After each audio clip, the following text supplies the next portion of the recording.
And you're watching Roots TV Nigeria. This is Party is Over. During the 2019 general elections, there was this clamor for an alternative party, or rather alternative options in terms of candidates, apart from the main APC and PDP candidates. And leading to the elections, it actually felt that it was possible with the likes of Mogalo from the YPP, you had the Shore from the AAC, and then people like even Obi Ezekwesili, who later pulled out of the race, and then Fela Durotoye. So many young people, so many prospects were out there. But when the elections came, it felt like it was really just the case of APC and PDP, and the third alternative fizzled away. What happened to this third force, or the other alternative, or whatever it is people wanted to call it? Remember, anyways, before we start this conversation, that a magazine, a UK publication called The Economist, had predicted that the opposition will fall apart and President Muhammadu Buhari will get a second tenure. A lot of people said that was not going to happen, but it seemed that it played out. So what led to the third force, or the alternative, disintegrating shortly before the elections? To have this conversation, I have three young men in the studio, our panelists. I'm starting from my extreme right, Idowu Samotu. He is a journalist, and of course you covered the elections extensively. Welcome to the show. Thank you very much. And of course we have Jerry Abba, who's the national chairman of the Change Advocacy Party, CAP. Welcome to the show. Thank you very much. All right. And we also have right here Prince Adetunji Adeyeye, who was a House of Reps candidate for the YPP. Welcome to the show. Thank you for having me. Okay, I'm going to start with you, Prince Adeyeye. Let's start with you, because Mogalo seemed like a shining light for a lot of people. He had quite a number of young supporters. When you go for his rallies, you saw a lot of young, enthusiastic people who felt he was a possible candidate. And during the presidential debate, he came out as if he was, the shining beacon. But towards the elections, or during the elections, it felt like he disappeared entirely. What happened to Mogalo and the YPP possibility for the presidential office, or the president's office? All right, so the outcome of the presidential election for YPP and for the many other young parties, or the new parties, is the same. The political education in Nigeria of an average voter is so low. Nigerian voters react to material things when it comes to elections. So for the new parties, or for a party like ours that is not been an establishment party that didn't have a deep pocket or any major resources, it's difficult to contest in such a very toxic political environment as Nigeria. If you follow the election, you would find that, and I was a candidate at the election, I saw it, on reality, the majority of the voters, unfortunately too, the young voters, were actually, majority of them, were actually, bargaining for the highest bidder for the vote. It was obvious, it was happening everywhere. And you can see that even the establishment party and the big political elites did not hide the fact that they were inducing voters. You saw what happened with Tinubu, that he had to take bullion van to his house just to tell you, vote for us as a party, you will get the money. So Nigerians, some Nigerians and most Nigerians reacted just to their economic need, that they are. So it was really a case of funding. These people didn't have the kind of money to march. The bigger parties of the APC and the PDP, they didn't have the deep pockets, and a lot of the voters wanted to get paid, rather at least someone who would give them money for their votes. We'll still talk more about Mogalo a little bit. I mean, Jerry, you were a part of the CUPP. Yes. Right. And of course, Louis Abba. Louis Abba. Thank you for that. Now, Louis, you were part of the CUPP. Now, people would ask, because let's lay the foundation. CUPP is a coalition of political parties that endorsed Atiku Abubakar very early on in the elections. There were up to 40 of you. There were up to 40 political parties. 60-something or thereabouts. About 60-something political parties that formed the CUPP and endorsed Atiku Abubakar. Now, the question really was were parties like yours just formed on paper so that some of you can now have on your CVs that you ran for presidency, but the idea was really to gather a group of people and then give to Atiku Abubakar to make him a stronger opposition for against the APC? Or did you really believe you were making a difference in the elections and you were going to, probably come out as a president at some point? Thank you very much. First of all, I would like to stretch something clearly.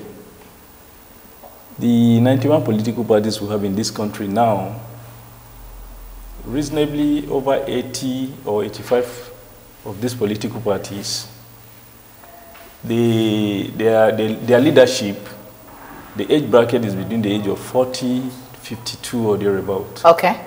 So the point I'm driving at is that majorly we're all youths. We're all out for what we came in for. You say 40 to 52 is youth? In Nigeria now, we see that as youth because of what a lot of people would say that's not youth. Politically. So the Nigerian political youth is between 40 to 52. I'm telling you something that I really wanted you to know. Because even the PDP or the APC, if you see their youth leaders, they might be 60-something years.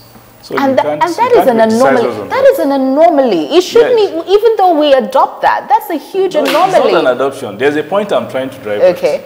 And that point is, we actually came out, like my party, Change Advocacy Party, we're a coalition of about 18 civil society organizations. I see. And we had our spread properly before we came on board as a party. Now, when we got close to elections, we discovered clearly the issues of vote buying. And if we don't want it to go on, the next thing we will work on is to come together, put ourselves together, tell ourselves the truth. The truth is this money, we don't have this money to buy the votes. Your members will be with you, like he who ran for House of Reps, he knows what I'm talking about. People who will go with you even to the poll. You see them running from behind you to go and take the money. The police are there, everybody is there, nobody's talking. They go and take the money and vote for whomever gives them the money. So we saw all that, and the only option we had at the back of our minds at the presidential level was to begin endorse to form, someone. Yes, at that level. Other levels, no. Okay. We just have to find a way to make sure that we come up. But at the other levels, like the governorship and state assemblies, it was worst. It was worse? It was worst. That is where the real money issue played out. And at the end, at coalition, you saw what was happening. You see vote allocations, you see a lot of things happening.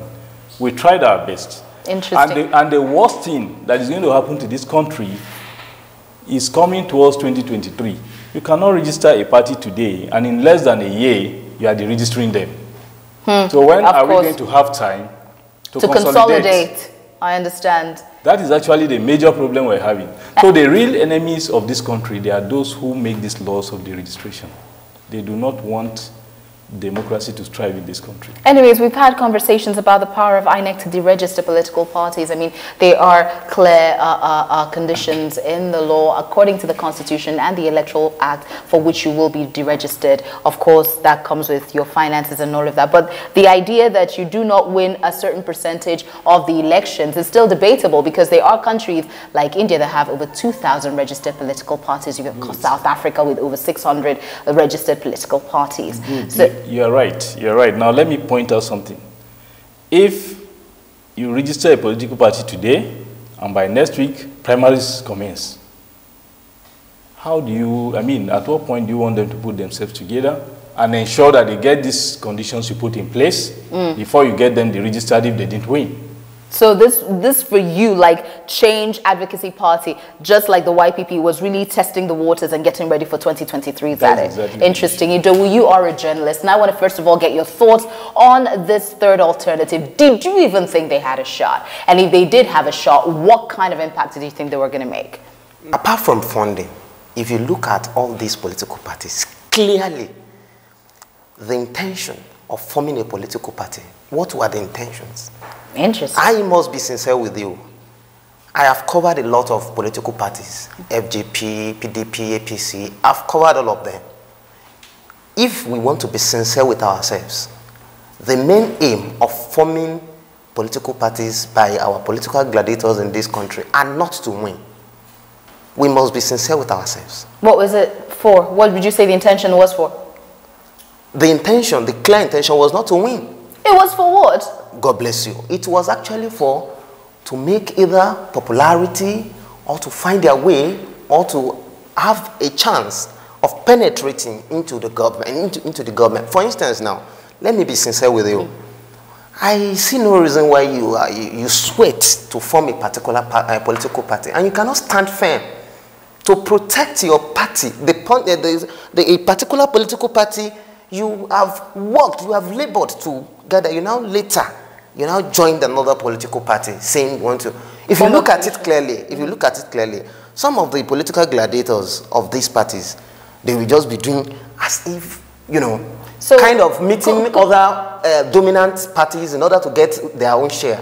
Interestingly, this came up during the election. Some people accused the smaller political parties of just coming together so that you can get supporters and then sell them to the highest bidder to the major political party, APC and PDP. Of course.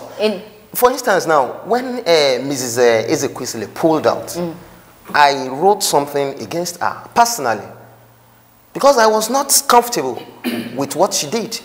Let me react to that clearly. All right. Because it's like he has really touched me properly. He has touched you properly. I'm happy. Yeah. Okay, so I'm going to react to that clearly. One, the good thing is that the example he gave is not an example of Ezekwesili that you gave. It's not an example of a party leader. We're not here to attack you with Ezekwesili. He gave an example, but let's go around. I'm trying to give out something now. Now, we did a lot of campaign. But just as my brother said, we do not have the fundings enough to come out and make people like you to send us out. It wasn't that. If you had asked me here to pay you for a dedicated coverage, I won't have that money to give We never would have asked you to do that, as a matter of fact. I never knew about you. We never it's just would about have. I knew you for anything. I chased the YPP more than I've chased any other. I mean, it got to a point where a lot of your members knew me by name because I wanted to talk to your members. I wanted to talk to Mogalo, and there was nothing paid for. Now, the joy some of us have now is we pray that more of you, more than 200 of you should enter this country before 2023. And you will know if we're actually parties or not. Interesting. Okay, so coming back to yes, because we kind of have put you on the bench. Yeah. Interestingly, YPP had a very good structure. I mean, I can testify to that because there were parties like the SDP. Forget what happened at the SDP. YPP is one of those parties that actually had a clean, clear structure. They had candidates on almost every level. So it felt like they had a good plan. And Mogalo was quite active. However, a lot of people still hold it against Mogalo and your party, to be honest, that towards the end, after he got momentum, after the debate, he formed, I don't know what he formed, whether it was a coalition, everything died out. And most people said, probably, I'm saying some people said, we don't have evidence of that. Probably he has gone into coalition or alliance with either the APC or the PDP. What do you say to that? All right, okay. A very interesting question. The way to answer that is actually to look at my experience, because I could easily find a reason why a lot of my party and a lot of new parties couldn't do well. And I've said that earlier, the political awareness or political education in Nigeria is so low. If you look at other countries where you have, very strong political change and, democracy working, is driven by the citizenship. In Nigeria, it's not driven. It's driven by the political elite. So in Europe, America, elsewhere, you will find that the citizen will actually be the power base for certain parties or certain politicians. They will contribute, they will fund, they will donate consistently because they believe in such ideologies. But in Nigeria, you expect a politician to be not only somebody who will push for development, but actually to solve your problem at the infrastructural level, to solve your problem at policy level, to also solve your problem materially or economically. All right, round this up for us, Idowu. I mean, what do they need to do? Will the third force or the alternative, will that still be viable in 2023? And what do they need to do to even compete favorably? Well, there are lots of things for these political parties to do, honestly. Because first and foremost, the funding they're talking about, have they even made attempt in making sure the fund is available? That's the question begging for answer. But I don't think they have actually pinpointed a particular region or a particular source of income, source of fund for that. That's one of the things they should look at critical, very critical.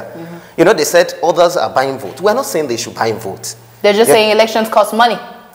Election costs money in Nigeria. Even everywhere in the world. So they should actually tell us, the third force, when they join together, assuming they wish to join together. So they should just tell us the clear source of their income. Not that they will just be looking for a way to penetrate, to siphon government money, as some are doing. Some are in both opposition and two dominant parties. Some of them are actually using government money to fund the election, which is not supposed to be. So they should first talk about their source of income in order to fund their election.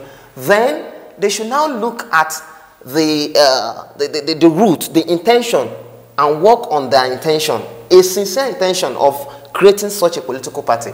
Because majority of them, if they don't have good intention before, they should change that that bad intention to good now, while that party is being. If they don't have clear definition, if they don't have clear vision, they don't specify the mission of that political party, they won't go far. So they should specify their mission and pinpoint the source proper funding of the party. If I may quickly say something there. I know, but you've got just okay. 30 seconds. All right, 30 seconds. Quickly. I don't think source of funding is the critical issue here. Our elections are too expensive. Why should our elections cost so much? We should address the reason behind people thinking that money is the problem. Our education, our psyche. That's the problem. 30 seconds. Yes. The issue of funding he just talked about, I want us to know that, first of all, the issue of ideology. Every political party has an ideology. That's pretty interesting in Nigeria, because most people do not believe that. Most people, with all due respect, yes, your ideologies may exist on paper, but when you go out there and ask an average Nigerian, what's the ideology of the PDP, they don't know. APC, they don't know. YPP, even as just a group of young people coming together. So ideology is still a huge issue when it comes to... what I was saying the other time. Okay. What I want to clarify was that the funding I'm talking about, I'm not talking about vote buying, giving people money. When you're talking about orientation or sensitization of the voters, it consumes money. You have to travel to a local area. You won't trek to the place. These are the things we have to... Then just a few seconds. My brother, there's something I want you to have at the back of your minds. We're not completely poor people. We have monies to do all that. The monies we don't have is the monies to buy votes. You believe so? We did all that. You did all that. But the day of election, when vote buying starts, your members will go for that. Interesting. Okay, that is why we have to round up this conversation, because we will continue to talk about it. Really, it is still a debate out there. A lot of people are still wondering. A lot of people are still wondering what happened to that third force, what happened to the alternative, because they did have followership. Let's be very honest. Quite a number of people wanted something different apart from the APC and PDP. But during the elections, on the day of elections, people realized it was just a wish. Let's see if 2023 it will come back and be a viable option. Give us your thoughts on this conversation on the comment section of our video. This has been Party is Over. My name is Gloria Oje Emode, and you're watching Roots TV Nigeria.